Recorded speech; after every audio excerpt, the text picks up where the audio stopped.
लखनऊ में रक्षा मंत्री राजनाथ सिंह और सीएम योगी ने ब्रह्मोस मिसाइल यूनिट का उद्घाटन किया।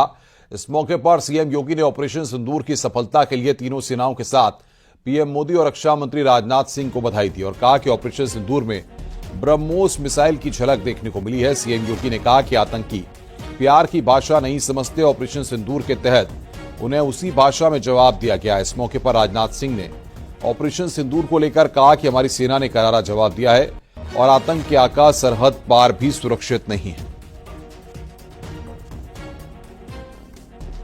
ब्रह्मोस मिसाइल क्या होती है, अभी आपने ऑपरेशन सिंदूर के अंदर इस मिसाइल के पराक्रम की एक झलक देखी होगी, और नहीं देखी होगी तो कम से कम पाकिस्तान वालों से पूछ लेना चाहिए कि ब्रह्मोस मिसाइल की ताकत क्या है। आतंकवाद के प्रति प्रधानमंत्री जी ने घोषणा की है कि कोई भी आतंकी घटना अब युद्ध जैसा होगा। और याद करना, आतंकवाद को जब तक हम पूरी तरह कुचलेंगे नहीं तब तक समस्या का समाधान होगा भी नहीं। अब समय आ गया है जब इसको कुचलने के लिए हम सबको एक स्वर से प्रधानमंत्री मोदी जी के नेतृत्व में पूरे भारत को, पूरे उत्तर प्रदेश को मिलकर के इस अभियान के साथ जुटना होगा। आतंकवाद कुत्ते की पूंछ है जो कभी सीधी होने वाली नहीं। जिन भारत विरोधी और आतंकी संगठनों ने भारत माता के मस्तक पर हमला करके कई परिवारों के सिंदूर मिटाए थे, उन्हें भारतीय सेना ने ऑपरेशन सिंदूर के माध्यम से इंसाफ दिलाने का काम किया है। और इसके लिए आज सारा देश भारतीय सेनाओं का अभिनंदन कर रहा है। ऑपरेशन सिंदूर सिर्फ एक सैन्य कार्रवाई भर नहीं है, बल्कि भारत की राजनैतिक, सामाजिक और सामरिक इच्छा शक्ति का प्रतीक है। यह ऑपरेशन आतंकवाद के खिलाफ भारत की दृढ़ इच्छा शक्ति का और सैन्य शक्ति की क्षमता और संकल्प शक्ति का भी प्रदर्शन है। हमने दिखाया है, भारत आतंकवाद के खिलाफ जब भी कोई कार्रवाई करेगा तो आतंकवादियों और उनके आकाओं के लिए सरहद पार की जमीन भी सुरक्षित नहीं रहेगी। भारतीय सेनाओं ने ऑपरेशन सिंदूर को पाकिस्तान में मौजूद आतंकी ढांचा ढहाने के उद्देश्य से लॉन्च किया था। हमने उनके आम नागरिकों को कभी निशाना नहीं बनाया था, मगर पाकिस्तान ने न केवल भारत के नागरिक इलाकों को निशाना बनाया, बल्कि मंदिर, गुरुद्वारा, गिरजाघर पर भी हमले करने का प्रयास किया। भारतीय सेना ने शौर्य और पराक्रम के साथ साथ संयम का भी परिचय देते हुए पाकिस्तान के अन्य ठिकानों पर भी प्रहार करके करारा जवाब दिया है। राहुल गांधी ने पीएम मोदी को लिखी चिट्ठी। राहुल गांधी ने संसद का विशेष सत्र बुलाने की मांग की है। ऑपरेशन सिंदूर और पहलगाम पर सत्र बुलाने की मांग की गई है। बड़ी खबर यहां पर हम आपको बता रहे हैं, राहुल गांधी ने यहां पर चिट्ठी लिखी है। बड़ी खबर इस वक्त, संसद का विशेष सत्र बुलाने की मांग यहां पर की गई है।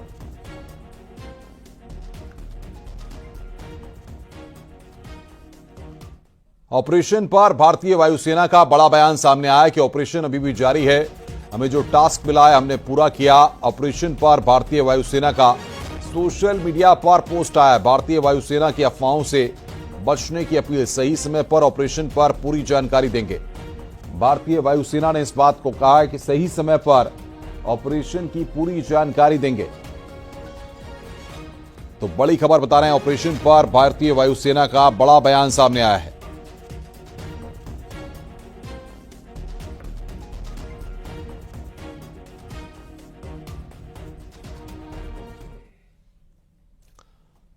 पहलगाम हमले में आतंकवादियों के शिकार हुए शुभम द्विवेदी के पिता ने कहा कि भारतीय सेना ने बदला लिया है। सीजफायर को लेकर उन्होंने कहा कि हमें प्रधानमंत्री पर पूरा भरोसा है और वो जो भी फैसला लेंगे वो ठीक लेंगे। सेना ने पहलगाम में जो नरसंहार हुआ था उसका बदला लिया है। मैं भारतीय सेना के उन बहादुर सैनिकों को सलाम करता हूं। प्रधानमंत्री जी को पूरा भरोसा है। मैं देश के प्रधानमंत्री जी जो भी निर्णय लेंगे सही निर्णय लेंगे, ये मुझे पूरा विश्वास है। उन्होंने जो भी निर्णय लिया होगा देश हित में लिया। कानपुर के गोविंदनगर के विधायक सुरेंद्र मैथानी ने बीजेपी कार्यकर्ताओं और आम लोगों के साथ जश्न मनाया। इस दौरान लोगों ने भारत माता की जय और भारतीय सेना जिंदाबाद के नारे लगाए। इस मौके पर सुरेंद्र मैथानी ने कहा कि भारतीय सेना ने 90 घंटे के भीतर पाकिस्तान को उसके घुटने पर ला दिया। इससे आज देश का हर नागरिक काफी खुश है। पाकिस्तान पर भारतीय सेना ने जिस तरीके से लगाम कसी और उसे मुंहतोड़ जवाब दिया, उसकी हर कोई तारीफ कर रहा है। भारत माता पाकिस्तान को धूल चटाने का काम भारत ने किया, भारत के सैनिकों ने किया है। और मोदी जी के नेतृत्व में जिस प्रकार से सिंदूर ऑपरेशन चलाया गया और धोखेबाज, दगेबाज, कायर पाकिस्तान ने निर्दोष हिंदुओं को धर्म पूछ करके पहलगाम में मारने का काम किया, उसके बदले पाकिस्तान को घुटने के बल लाने का काम मोदी जी ने किया। और आज पूरे देश में बच्चा बच्चा मोदी जी को धन्यवाद दे रहा है और देश की सेना को प्रणाम कर रहा है, सलाम कर रहा है। पहलगाम आतंकी हमले के बाद भारतीय सेना ऑपरेशन सिंदूर के जरिए पाकिस्तान को सबक सिखा रही है। इधर वाराणसी में वेद कन्याओं ने हथियार उठा लिया और अभ्यास में जुट गई हैं। वो पाकिस्तान को मुंहतोड़ जवाब देने की तैयारी कर रही हैं। वेद कन्याएं तलवार, भाले और ढाल के साथ अभ्यास करते हुए नजर आई। इनका कहना है कि सेना को सबक सिखाने के लिए हमारी सेना पूरी सक्षम है, लेकिन अगर जरूरत पड़ी तो वो भी सेना के साथ कदम से कदम मिलाकर दुश्मनों से लड़ने को तैयार हैं। भारत और पाकिस्तान के विवाद के बीच यूं तो भारतीय सेना पाकिस्तान को मुंहतोड़ जवाब दे रही है और भारतीय सेना काफी है उनको मुंहतोड़ जवाब देने के लिए, लेकिन इस बीच बनारस की वीरांगनाएं भी तैयारी में जुट गई है, तैयारी मुंहतोड़ जवाब देने की। आप ये तस्वीर देख सकते हैं कि ये वेद कन्याएं हैं, इनके ये शास्त्रों को पढ़ती है, ये वेदों को पढ़ती है, लेकिन साथ ही ये शस्त्रों का भी अध्ययन करती है और इस वक्त यह लगातार अभ्यास कर रही है और अपने अभ्यास को तेज कर ली है, क्योंकि इनका ये कहना है कि यदि कोई जरूरत पड़ेगी तो ये दुश्मनों से पूरी तरह से लोहा लेने के लिए तैयार है। ये वेद कन्याओं का जो उत्साह है, आप उत्साह देखिए, हाथों में तलवार, भाले और को लेकर के लगातार यह प्रैक्टिस करते जा रही है। सुबह शाम यह प्रैक्टिस कर रही है, वेद के साथ साथ तलवारों को भाजने की प्रैक्टिस कर रही है और ये ट्रेनिंग और भी ये तेज कर दी है। तो ये जो कन्याएं हैं, ये इनका जो ये अभ्यास है, ये बताता है कि इनके देश के प्रति जो इनका जो प्रेम है वो दर्शा रहा है और इनका कहना है कि अगर मौका मिला तो ये वहां पर पहुंचेंगे। कुछ वेद कन्याएं हैं हमारे साथ, हम सीधे इनसे बात करते हैं।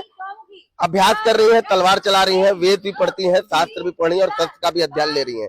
अचानक से अभ्यास तेज हो गई है, क्या है? हम तैयार हैं वहाँ पे जाने के लिए। कहाँ? वो सिंदूर ऑपरेशन में। सिंदूर ऑपरेशन में जी। तो अभी जो सेना जो कार्रवाई कर रही है, उस कार्रवाई को लेकर के आप क्या देख रही है? टीवी देख रही है, लगातार सूचना आपको मिल रहा है, तो उस कार्रवाई को लेकर के आप क्या कह रही है? कितना उत्साह है, क्योंकि सिंदूर ऑपरेशन हमारा सक्सेस भी हुआ है। जी, अगर वहाँ पे आवश्यकता है तो हम लोग बिल्कुल जा सकते हैं, एकदम तैयार हैं। अभी उत्साह बिल्कुल, अगर आवश्यकता पड़ेगा तो जाएंगी। किस प्रकार ट्रेनिंग दे रही है आप यहाँ पर? वैसे ट्रेनिंग तो मतलब हम रोज ही करते हैं, लेकिन आज मतलब जब से वो ऑपरेशन शुरू हुआ है तब से हमने एक विशेष प्रकार की तैयारी शुरू की है, ताकि अगर वैसे हमारी भारतीय सेना तो समर्थ है इस कार्य को करने में अकेले ही, लेकिन हम उनका मनोबल बढ़ाने के लिए कि हम भी उनका सहयोग कर सकते हैं, ताकि वो हमें देख के और उनको उत्साह हो, इसलिए हम एक विशेष प्रकार की इनको प्रशिक्षण दें।